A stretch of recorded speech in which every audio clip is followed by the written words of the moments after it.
बिस्मिल्लाहिर्रहमानिर्रहीम अस्सलाम वालेकुम। हमें अंदाज़ा नहीं है कि इंडिया के साथ कितने ममालिक खड़े होकर इस वक्त पाकिस्तान के खिलाफ जंग के लिए तैयार बैठे हैं और बैकअप प्लान उनका जो फिट बैठ रहा है उसमें चाहे वो अमेरिका हो, इजराइल हो, यूरोप हो, दीगर ताकतें हो, लेकिन सबसे बढ़कर अगर कोई खुलकर सामने आया है तो वो इजराइल है। अब सवाल यह दो पैदा होते हैं, क्या इजराइल के आयरन डोम, इजराइल का सारा सामान जो हमास और गजा के खिलाफ इस्तेमाल हुआ है वो इंडिया आने वाला एग्जैक्टली आ रहा है। अब आप जरा समझे हुआ क्या है, और हमें शायद अंदाजा भी नहीं है। ये जो शख्स आपकी स्क्रीन पर आ रहा है, अब जानते हैं ये कौन है? ये शख्स इजराइल का एम्बेसडर है इंडिया के अंदर। इसका नाम है रिवॉन एजर। इसने किया क्या है आप सोचिए, जब भी एम्बेसडर बोलता है तो वो अपने बिहाफ पर नहीं बोलता, वो अपनी स्टेट के बिहाफ पर बोलता है। इसने जयशंकर से की है मुलाकात, और इस मुलाकात के अंदर जयशंकर ने उनको कहा है कि असल में पाकिस्तान ने हम पर हमला किया है और हमने पाकिस्तान को जवाब देना है, और बड़ा भयानक जवाब देना है, हमें आपकी सपोर्ट चाहिए। आप जरा सुनते जाइएगा उसने आगे कहा क्या है। सबसे पहले तो उसने जो भयानक बात की है वो बड़ी अजीबोगरीब है। वो क्या चाह रहे हैं, ये कहता है कि हमास के लीडरों ने, जरा सुनिएगा, ये सफीर कहता है हमास के लीडर पाकिस्तान के आज़ाद कश्मीर में आए हैं और उन्होंने जैश के साथ मिलकर हमला किया है और उनको इंस्पायर किया है। हमास के लोगों ने जैश के लोगों को इंस्पायर किया है और पाकिस्तान के साथ मिलकर उन्होंने इंडिया पर हमला किया है। सुनते जाइएगा। कहता है कि ये जो हमला हुआ है ये एग्जैक्टली कॉपी है जो हमारा हुआ था। हमारे लोग म्यूजिकल फेस्टिवल में गए थे छुट्टियां मनाने के लिए, आपके यहाँ पर एग्जैक्टली लोग छुट्टियां मनाने के लिए गए थे, उनको भी मार दिया गया, इनको भी मार दिया गया। ये सेम तरह है। अब जिस तरह हमने डील किया है हमास को, हमने इस सोच को मारा है, हमने जिस तरह उनको तबाह किया है, आपको एग्जैक्टली उसी तरह ये काम करना पड़ेगा। जो गजा का हाल हुआ है आपको भी वही हाल करना पड़ेगा। आप जानते हैं किसके बारे में वो कह रहा हाल करना पड़ेगा? पाकिस्तान के बारे में।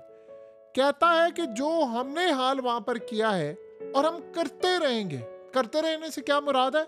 हमने वहां बच्चे मारे, बूढ़े मारे, दुनिया की तबाही की, यानी खून में नहला दिया पूरे गजा को, और किसी ने कुछ भी ना किया।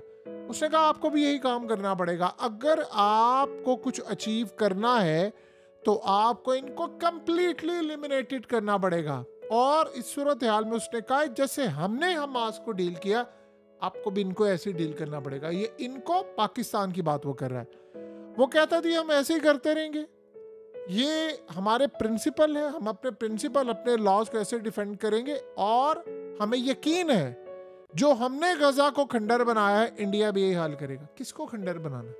वो पाकिस्तान के कश्मीर की बात कर रहा है कि आजाद कश्मीर को और पाकिस्तान को खंडर बनाना है तुमने। अब सवाल यहां पर सबसे बड़ा ये पैदा हुआ है कि जो इजराइल का S-400 है वो सबसे अहम है, उसके होते हुए इनको आयरन डोम की क्या जरूरत है? देखिए ये है बैकअप प्लान। आपको पता है कि रिसेंट ये जो जंग हुई थी उसमें S-300 कई दफ़ा तबाह हुए, और आपको पता है कि रिसेंटली S-300 यूक्रेन और रूस के भी तबाह हुए।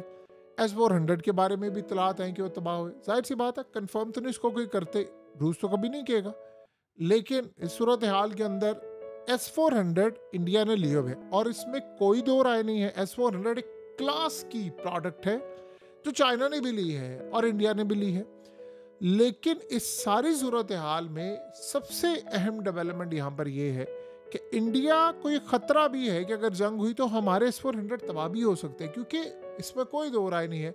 इजराइल ने दावा किया था कि हमने S-400 तबाह किया है रूस का शाम के अंदर। ये तब की बात है जब बशारुल असद था, दोनों का हमने तबाह किया। अब इजराइल का एम्बेसडर जाकर जयशंकर को कहता है जो भी जरूरत आपको होगी आप हमला करें, हम आपको प्रोवाइड करेंगे। अब उसमें चाहे आयरन डोम हो, चाहे F-35 अगर इस्तेमाल करने हो इजराइल के वो हो या कोई और हो, हम हर तरह से मदद करें, असला देंगे, आपको टेक्नोलॉजी चाहिए, वो चाहिए, ऑलरेडी तमाम चीज़ें वहाँ पर पहुँची हुई हैं जो जो उनको चाहिए। और बैकअप प्लान में ये चीज़ है कि अगर ज़रूरत पड़ी तो हम इमीडिएटली हंगामी बेसिस पर कार्गो भेजेंगे और आपके मुल्क में लैंड करके आपको सामान पहुंचाएंगे। आप सिर्फ पाकिस्तान का हश्र नशर किए। अब जरा झूठ गढ़ा, क्या उसने गढ़ा है कि हमास के लोग पाकिस्तान आए और उन्होंने इनको इंस्पायर किया और उन्होंने हमला किया। अब आप जरा सोचिए इजराइल किस लेवल पर, देखिए इस बात को लोग समझ नहीं पा रहे। इजराइल ये चाह रहा है कि इंडिया पाकिस्तान पर हमला ना करे, सिर्फ पाकिस्तान के इलाकों पर कब्जा करे। क्यों वो चाह रहा है? आप आफरीन देखिए कि कैसे खुलकर वो बात करे। वो क्यों ये चाह रहा है कि सब हो? वो इसलिए चाह रहा है कि ये सारे का सारा काम हो ताकि हमें जवाब मिल सके कि हम गजा पर बमबारी करने जा रहे थे और उसके बाद हमने गजा को कैप्चर कर लिया। गजा को टेक ओवर करना, आपको पता है इन्होंने करना ही करना पूरे फलस्तीन को। वो ये चाह रहा है कि इंडिया ये जवाब बनाए, जैसे इंडिया ने बाबरी मस्जिद का बनाया तो उन्होंने मुसलमानों की मुकद्दस जगह को बनाना। और याद रखिएगा इजराइल की कोर्ट में पटिशन आज भी दायर है कि जैसे बाबरी मस्जिद इंडिया ने टेक ओवर की और वहाँ मंदिर बनाया, एग्जैक्टली हमें भी यही काम करना है, क्योंकि हजारों साल पहले हमारा यहाँ पे टेम्पल था। तो ये सूरत हाल आप ज़रा अच्छी तरह समझ ले उनका प्लान क्या है। तो अब वो इनको कह रहे हैं कि आप ये काम करें, हम आपके साथ खड़े। आयरन डोम चाहिए आपको, मिलेगा। आपको हर तरह की फैसिलिटी मिलेगी। आयरन डोम की याद रखिएगा बैटरीज जब ये गजा की जंग नहीं छिड़ी थी तो दीगर ममालिक को, अमेरिका को भी दी थी, उसी वक्त हंगामी बेसिस पर बुलवाई गई। अब गजा की जंग उस लेवल की नहीं है, यानी अब वो थमी हुई है, उसमें हमले हो रहे हैं, लेकिन उस लेवल की नहीं। आयरन डोम उनकी ज़रूरत है, लेकिन उसके बावजूद वो कह रहे हैं कि अगर आपको ज़रूरत होगी तो हम आपको प्रोवाइड करेंगे हर सूरत। उसकी क्या रीज़न है? उसकी रीज़न ये है कि देखिए आयरन डोम के साथ third anti ballistic missile system Israel के पास मौजूद है। अमेरिका ने उनको जब दिया था तो अमेरिका ने एक चीज़ मेक श्योर की थी कि इजराइल खुद इस्तेमाल ना करे, हम इस्तेमाल करेंगे, उनके लोग हैं। तो ये यहाँ पर ये कहते हैं कि आपको अगर जरूरत पड़ी तो आयरन डोम के लिए आएंगे। अभी उन्होंने कह दिया, देखिए एक लाइन में बात काफ़ी होती है, आप वही काम करें जो हमने गजा में किया, जो आपको ज़रूरत होगी इजराइल आपके साथ खड़ा हुआ है। अब वो ये कह रहे हैं कि आपको भी मारना पड़ेगा इनको, आपको भी इनको खंडर बनाना पड़ेगा। देखिए पाकिस्तान गजा नहीं है, एक तो ये बात समझ ले।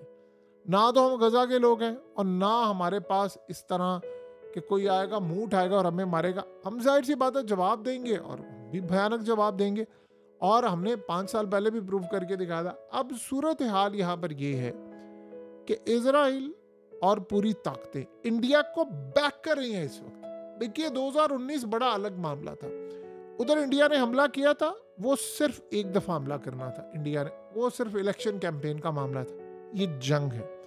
अभी लोगों को समझ नहीं आ पा रही इस बात की कि ये मामला क्या है। इंडिया ने पाकिस्तान का पानी रोकना भी है, जितनी वो सारा नहीं रोक सकता, और पानी छोड़ना भी है सैलाब के लिए। सो ये जो अब सूरत हाल पैदा हो रही है उसमें इजराइल ने इनको बता दिया है आपने क्या करना है। वो सारी सैटेलाइट इमेजेस, देखिए इजराइल का जो जासूसी का नेटवर्क है वो दुनिया में सबसे टॉप का है। चाहे वो किसी के मोबाइल से निकाले डाटा, साइबर बेहतरीन है। इस्माइल हानिया को मारना हो, आप अंदाज़ा करें कि उन्होंने हसन नसरुल्लाह को मारा, हसन नसरुल्लाह के साथियों को चुन चुन कर मारा। ऐसी इंटेलिजेंस थी, ऐसी मुखबरी और इतनी एक्यूरेट, इसमें कोई दो राय नहीं है। और वो पैसा चलाते हैं, टेक्नोलॉजी का इस्तेमाल करते हैं, वो सारा पैसा, वो टेक्नोलॉजी, वो इंडिया को सपोर्ट करने के लिए मुकम्मल तौर पर तैयार है। लिहाजा अब ये बात ज़हन में रखिएगा, इंडिया के साथ पूरा वर्ल्ड खड़ा हुआ है। इंडिया को अगर वो करेगा तो जवाब तो जाहिर सी बात है हम देंगे, हम भी भयानक जवाब देंगे। इस सूरत हाल में देखिए जंग होनी है। एक बात ज़हन में रखिएगा, इंटरनेशनल इन्वेस्टर सिर्फ इस बात से इस वक्त खाइफ है कि इंडिया और पाकिस्तान दोनों एटमी ताकत है। अभी तक जो जंगें हो रही थी वो एक एटमी ताकत होती है और एक नॉन एटमी ताकत होती है, यानी गजा इजराइल, और जिस तरह यूक्रेन और रूस, अफगानिस्तान अमेरिका, वियतनाम अमेरिका, और आप नाम ले छोटे छोटे बड़े बड़े ममालिक, शाम में ले लीबिया, इराक का हाल आपके सामने है। ये ममालिक है। इंडिया पाकिस्तान दो एटमी ताकत, दो एटमी ताकत के लड़ने का मतलब है कि जब बंद गली में सारी सूरत हाल चली जाएगी तो एंड के ऊपर ये दो रह जाएंगे। फिर आप इंडिया को कन्विंस कर पाएंगे कि आपने नहीं रोकना, फलाना ना करना। इजराइल का बस नहीं चलता कि इंडिया पाकिस्तान पर हमला कर दे और पाकिस्तान के एटमी साथ छीन ले। इनका बस नहीं चल रहा, ये बात आप अच्छी तरह समझ लें। सो लिहाजा मोदी ने इस वक्त सपोर्ट हासिल की है और आप उसके बयान को देखिए, उसके सफ़ीर के बयान को देखिए, यानी उसने हर हद पार की है कि जी आप ये करें, आप फलाना करें और हम ये करने को तैयार है। आपको इनको छोड़ना नहीं चाहिए। जो गज़ा में हमने हाल किया, आप पाकिस्तान का वही हाल करें। बहरहाल ये इजराइल की जानिब से भी पाकिस्तान के लिए एक इनडायरेक्ट ऐलान जंग है।